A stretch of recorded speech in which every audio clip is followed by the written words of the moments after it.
Olá, meus irmãos.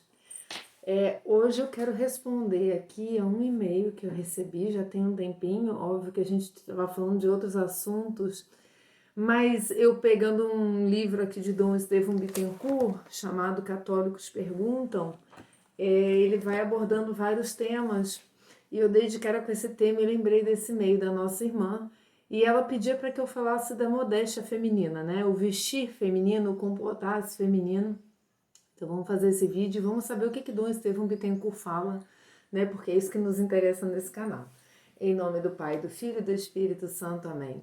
Vinde, Espírito Santo, enchei os corações dos vossos fiéis, acendei neles o fogo do vosso amor. Enviai vosso Espírito e tudo será criado e renovareis a face da terra. Oremos, ó Deus, que instruíste os corações dos vossos fiéis com a luz do Espírito Santo. Fazei que apreciemos retamente todas as coisas segundo o mesmo Espírito e gozemos sempre da sua consolação por Cristo, Senhor nosso. Amém. Em nome do Pai, do Filho e do Espírito Santo. Amém. A questão é a número 10 desse livro e chama-se Calças Compridas e Cabelos Curtos na Moda Feminina. Então uma mulher cita lá a passagem de Deuteronômio 22:5, que eu já peguei aqui pra gente, e que diz: a mulher não deverá usar um artigo masculino e nem um homem se vestirá com roupas de mulher, pois quem assim age é abominável a Javé teu Deus. Eu estou na Bíblia de Jerusalém. Dom Estevão explica, desmistifica, né, esse artigo e já começa dizendo, né, o uso de calças compridas por pessoas do sexo feminino tem sido censurado em nome de um texto bíblico frequentemente citado sem a procura exata do seu significado. E aqui já quero dizer que Dom Estevão deu aula, curso por correspondência por décadas na Mater Ecclesiae, então ele é professor, né, de Sagradas Escrituras, escatologia, ele tem vários cursos na Mater Ecclesiae, né, que até vocês podem buscar, eles vendem até hoje esses cursos. Então ele sabe o que ele está dizendo, ele é um estudioso, como já disse aqui, ele é doutor em teologia e filosofia, então não é não um curioso falando aqui, né? Em resposta a essa carta, né, passamos a analisar tal trecho e o problema que ele parece suscitar. Esse texto há de ser entendido como qualquer outra passagem bíblica. De que forma que a gente compreende as passagens bíblicas? Dentro do respectivo contexto histórico. Sabemos que a Bíblia oferece a palavra de Deus encarnada dentro da linguagem e da cultura dos homens que Deus quis assumir para transmitir sua mensagem.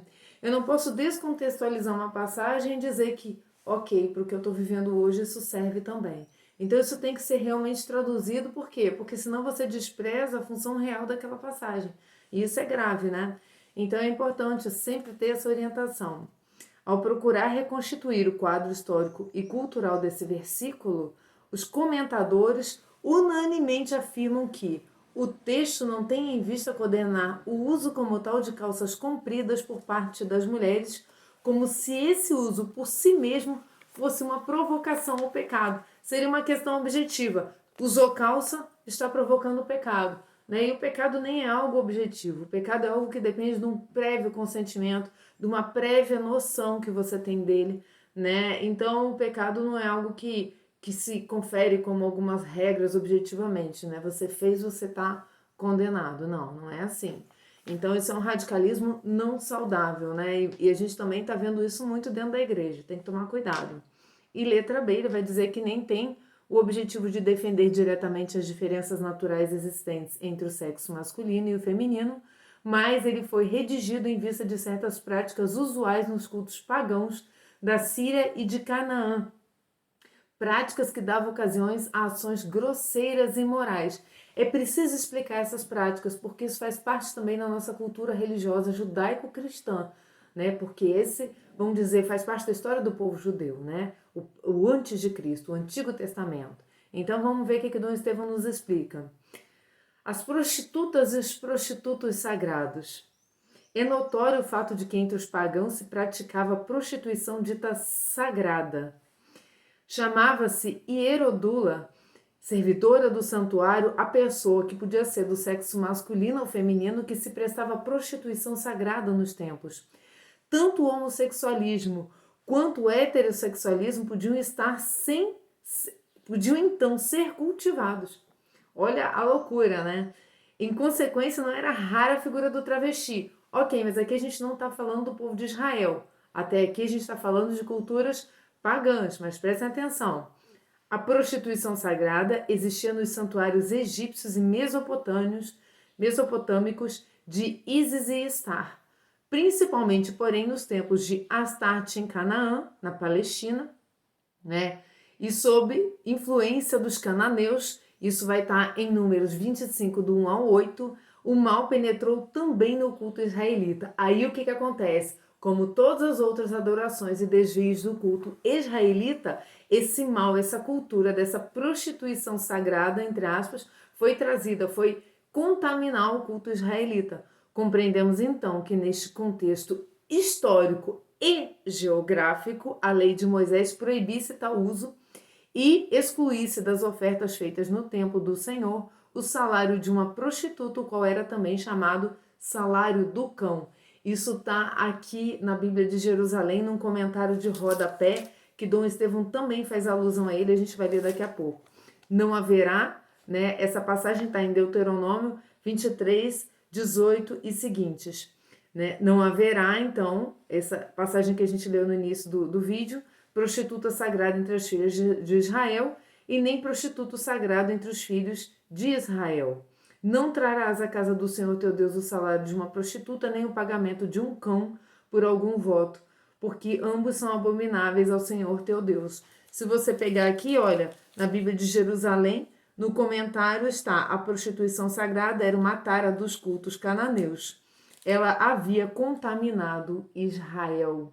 Essa troca de sexos, entendeu? Era algo que tinha essa prefiguração de quê? Da prostituição, né?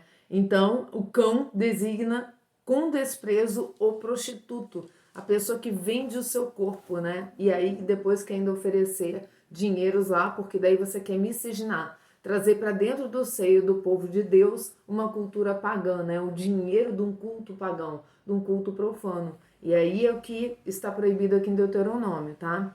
Na época do rei Jeroboão, que é aquele mesmo rei de Israel que mandou adorar, o povo adorar o bezerro de ouro, que fez como Tobi, por exemplo, ser deportado para Nínive, né? E várias outras pessoas foram expulsas de sua terra porque não faziam essa adoração, né? Do reino cismático do norte ou da Samaria, o abuso aumentou notavelmente. Por quê? Porque eram culturas eminentemente pagãs, mais uma vez, né? Como se lê em 1 Reis 14, 24 seguintes, mas Assá e Josafá expulsaram hierodulas da terra de Israel. De novo, as hierodulas apareceram em Israel sob Manassés e Amon. Todavia, Josias mandou demolir as suas habitações. Então, é importante, olha como é importante contextualizar em que sentido está dizendo que uma mulher não pode usar calças, né? Vamos continuar que a gente vai chegar para o tempo moderno, tá? Segura aí porque é importante a gente ter essa cultura. Ainda a respeito do uso dessas vestes ou insígnias masculinas por parte das mulheres, notemos o seguinte: segundo o escritor romano Macróbio, do século V depois de Cristo, em Saturnália, né, esse escrito dele chamado Saturnália, havia na ilha de Chipre uma estátua de Vênus, barbatum corpore sed veste muliebri, cum sceptro ac statura virili, dotada, que quer dizer, dotada de barba, de cetro e de estatura viril, mais vestida de trajes femininos. Olha aí, né? Muita da influência que a gente vê hoje na nossa cultura pagã, da sociedade, né? Nessa questão de troca de gêneros, né? Que era considerada indiferentemente como masculina e feminina e a qual ofereciam sacrifícios, homens vestidos como mulheres e mulheres vestidas como homens. Aí Dom Estevão vai mais além, diz também ver esses escritores servos em Aeneiden, né, e Apuleio em Metamorfoses, né, os escritos desses dois. Então, um é no fim do século IV e o outro é de 185 depois de Cristo, né, no ano 185 depois de Cristo. Então, ele vai, vamos dizer, ele vai dando a real face dessa proibição, né? Aí o que Dom Estevão vai fazer é traduzir isso para o nosso tempo atual.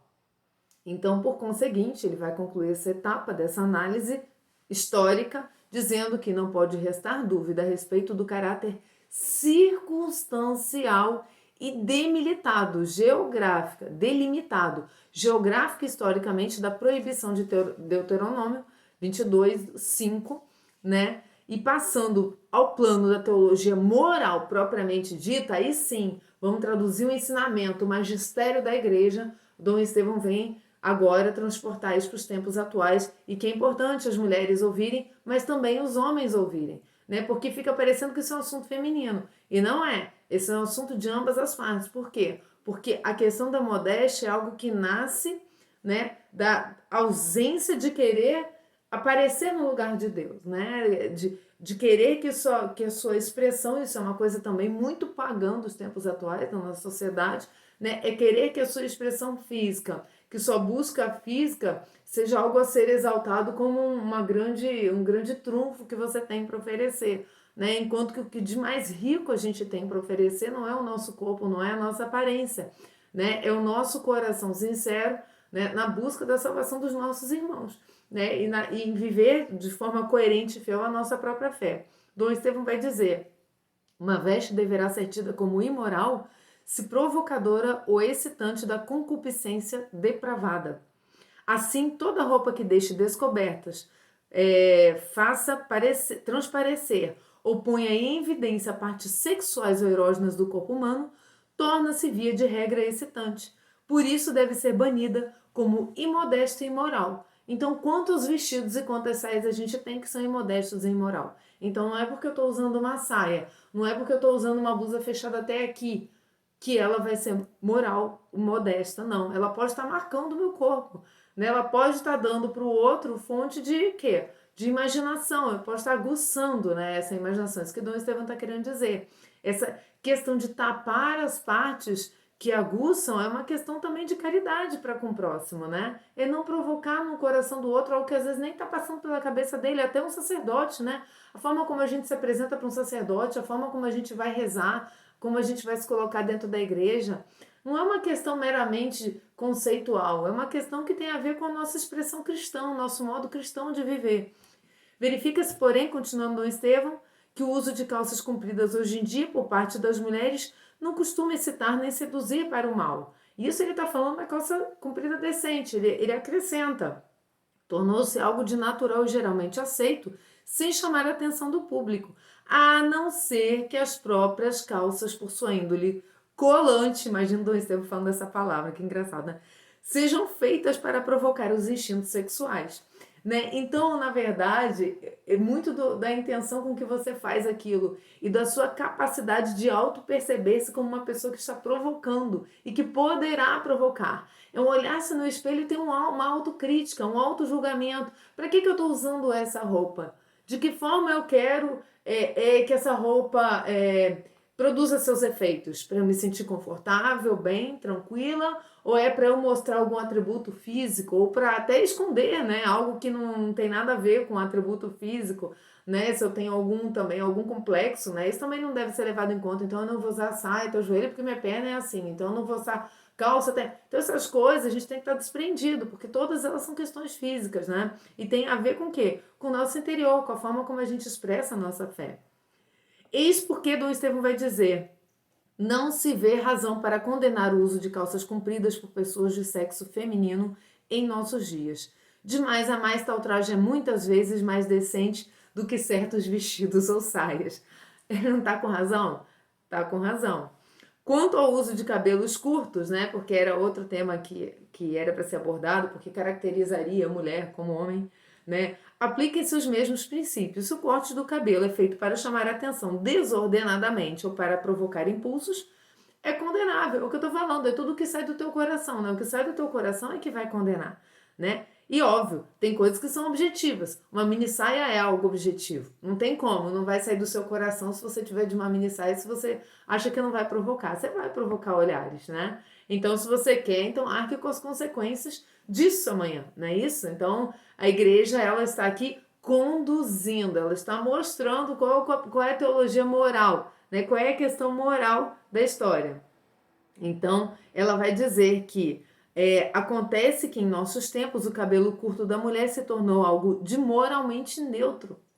É uma das modalidades de penteado que não se pode censurar. Gente, eu acho Dom Estevão de uma simplicidade e de uma retidão para explicar as coisas que é por aí que eu também enxergo modéstia. Eu uso muitas saias, eu gosto de usar saias, né? Até por uma questão de saúde feminina, né? A gente sabe que os médicos ginecologistas dizem que para as mulheres a saia é a melhor solução, né? As roupas largas são a melhor solução. E para os homens, no meu modo de ver, como mulher, não acho bonito nem agradável à vista ver um homem com roupas colantes, blusas colantes, calças colantes, não acho bonito, não acho masculino, né? Então esse é também o que sai do meu coração para dizer para vocês, homens, né? Que coloquem roupas de homens de verdade, né? Uma calça comprida, bonita, ou então uma bermuda, né, até o joelho, né? Que fica também com tênis. A gente mora no país tropical, ninguém vai viver de calça o tempo inteiro, né? Então é por aí que eu vejo a coisa, sempre na caridade, sempre avaliando o outro, com a cultura que o outro tem, não impondo a sua visão de mundo